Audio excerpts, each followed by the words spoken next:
大家好，我的名字 Anthony, and today I'm going to be talking about Chinese fashion throughout the years.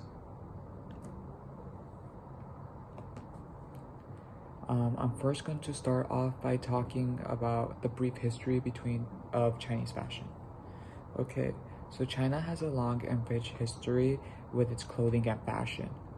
It is full with unique and various styles which are different based on its current dynasty. So each fashion has its own style to its dynasty. They're all linked to one another. Okay, so many factors that helped influence the different styles were different beliefs, religions, wars, emperors. They were all influenced how people dressed at the time.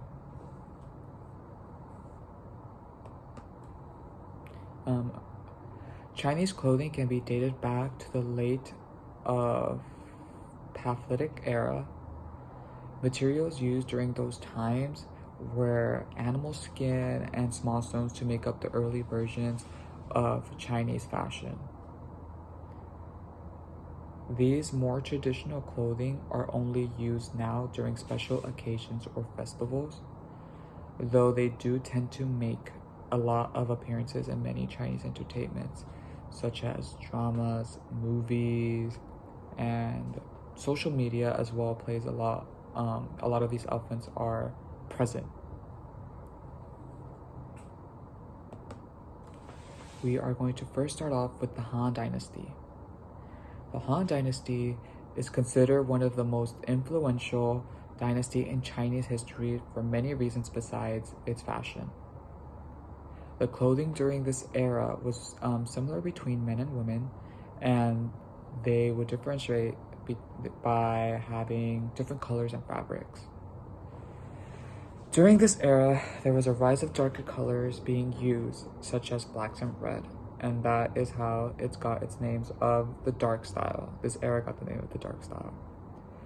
The two types of robes that were used during this era was the curved hem robe and the straight hem robe. The curved hem robe was the Chu Ju Pao, and the straight hem one was Ju Ju Pao. Okay, next up is the Tang Dynasty.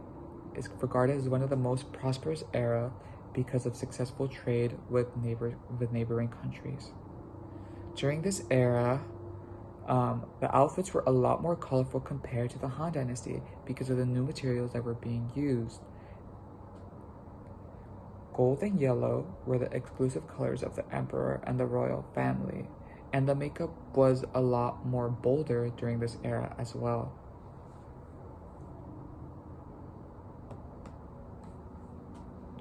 The Ming Dynasty.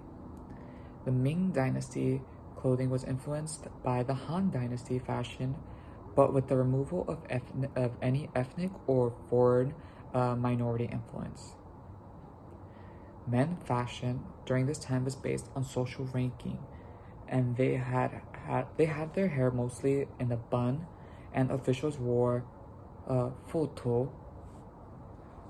Women clothing was more modest and had longer skirts to create this elongating effect to make them seem slimmer and taller. The Qing Dynasty. The Qing Dynasty fashion came with many different rules and regulations which easily showed their rank. It was a lot harder and a lot more strict. The dynasty's color was yellow, but it was still reserved for the royal family. The dynasty was influenced by the Manchu horsemen. Men typically wore the Tang Zhuang, and Manchu women traditionally grew their hair long, but the Han women were still allowed to wear the Han-style clothing, but Han men were not allowed to due to strict rules and regulations that could even lead them to have the death penalty for wearing Han-type clothing. Only for the men, though. With modern fashion, the Chinese fashion continues to grow and become unique in its own different types of colors. But even now, even now, many Chinese citizens look back to their ancestors and take inspirations from the different type of dynasties and put their own spin into them. But most recently, a lot of Chinese influencers have been blowing up due to a trend of Chinese street fashion, where many of them show their different unique type of style and power to them. And thank you for listening. And I have my sources next. Thank you.